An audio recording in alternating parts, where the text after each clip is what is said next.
So today we got a new trailer for a game called Assassin's Creed Shadow. It's the official world premiere and I wanted to just kind of dive in and have a look at it with you.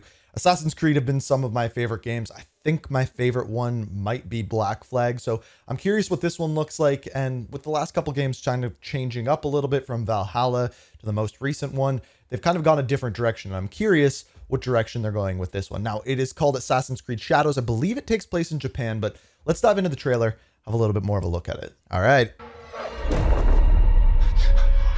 We got someone with samurai sword running through the forest. Looks like he's got a throwing star.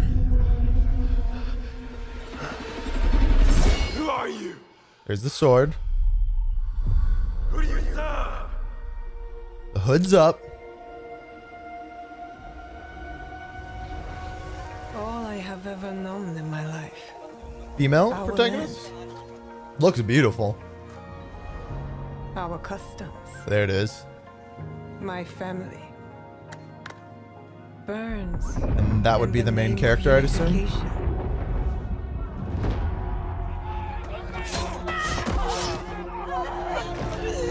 And there's the bad guys.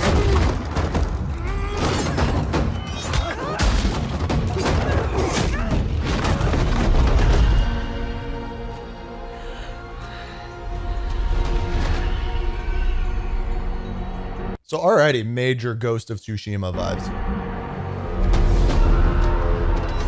You are still a frog in a well who knows nothing of the sea. The ocean's filled with new ships. Oh, but ships. they all come from Speaking the of same Black Flag. river. Greed.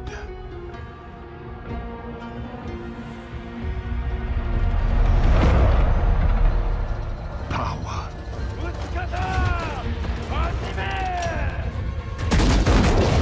Guns. Vengeance.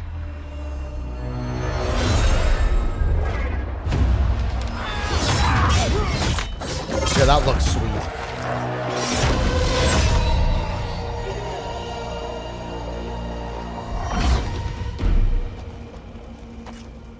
And you? Will you continue down that river?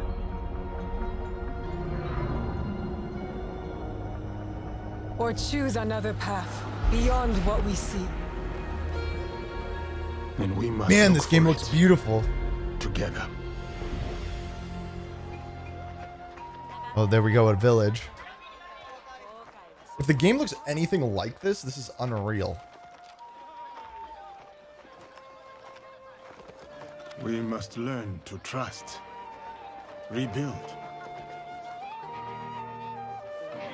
I will say though, at this point, with what we've seen, it doesn't look very like Assassin's Creed-y. It looks more Ghost of Tsushima-esque. And follow the blade.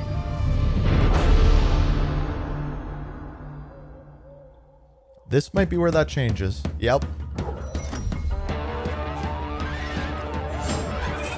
Throwing stars.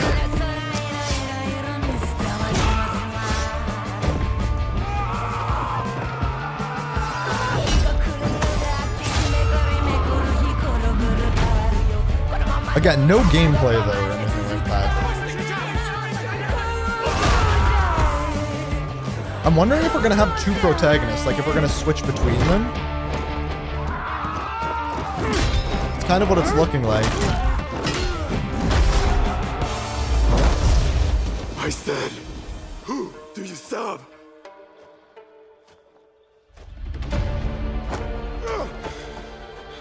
We are the shadows. We are the shadows. That serve the light. It looks like she has the hidden blades. Yep, there it is. Wait. Let's go back real quick. We had a date. November 15th, 2024. Pre-order is now available. We got no gameplay out of that. I'm curious if we kind of go back here. So that was our first trailer. Now, we also find out that this takes place in 16th century Japan, and you play as two different characters during this time period. At this point, we have a little bit more of a video from the directors of the game going into who these characters are and how they will play. Here we go. With our dual protagonists, we have two fantasy, the samurai and the shinobi. We want the player to experience both, and we cannot So yeah, you can see there, one is the samurai and one is the shinobi. squeeze both fantasy into one character because samurai and shinobi came from a different social class. They have different lives, so we cannot really mix them together. The historical character of Yasuke presented a really exciting opportunity for the narrative team. We approached it in the same way that so much of the work is done on Assassin's Creed, which is really in terms of research and history first. Not a lot is known about him, but what we did know, or we do know, is that he arrived in Japan in 1579, right when our game starts, and that he had relationships with some of the most interesting people in our set. So yeah, so this character, the samurai, he is actually historically correct, if you will. He comes from real life history, whereas the other character does not. Like Oda Nobunaga, the Portuguese and Jesuits, which made it very sort of tantalizing and enticing from a narrative perspective to come in and start weaving these facts with story in between.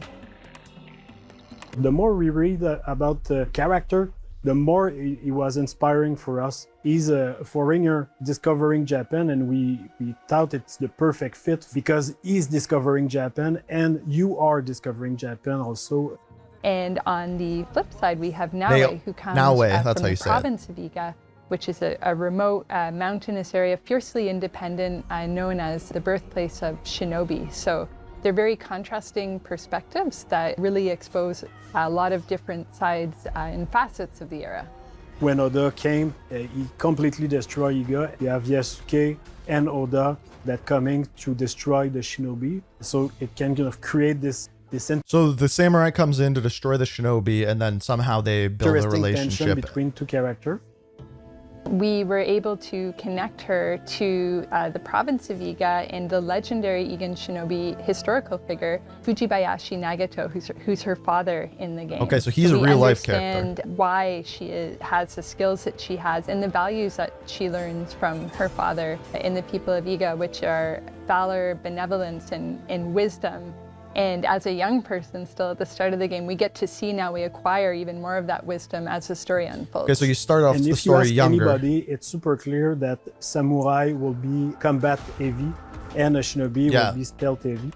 So the samurai, you have these heavy weapons, whereas the other one, you're faster moving, things like that. Can fight with all his advantage, his stature, like he's a big guy, he can break door, he can fight multiple enemies, he can break armor. Compared to Naue, like her character and their outfit, it's really about being stealth, being unseen. She's the only one with the hidden blade, so they have clear advantage that put them into the stealth and the combat, even if they can do a bit of both. They're a really great pair together because on one side we have Naue, who's very intense and passionate and determined woman who is very set on her goals. She's kind of got her heart on her sleeve and she'll say what she feels in the heat of the moment. And this intensity that she brings as a shinobi, but that she also brings to her relationship. And this balances very well with Yasuke, who is sort of a thoughtful, level head to Naue's fiery passion. We really thought about somebody like Yasuke, historically, who was able to come to Japan and have the life that he did there, to enter service for Oda Nobunaga and achieve all of the things that he did. Like, what kind of person would go through all of this? So our Yasuke is very intelligent, thoughtful, and respectful of this culture that he encounters. And that makes him a very nice sort of counterpart to Naue. He's a bit mysterious as well, and that's something we get to see unfold as the game progresses. They haven't said anything about the gameplay, like whether it's linear or what. Like they haven't said whether or not like it's going to be a giant open world or whether it's just going to follow the characters more linearly, like the more recent Assassin's Creed game. And that's kind of what I'm more curious about. It looks good, it looks beautiful, and it'll be interesting to see where they go with this one, that's for sure.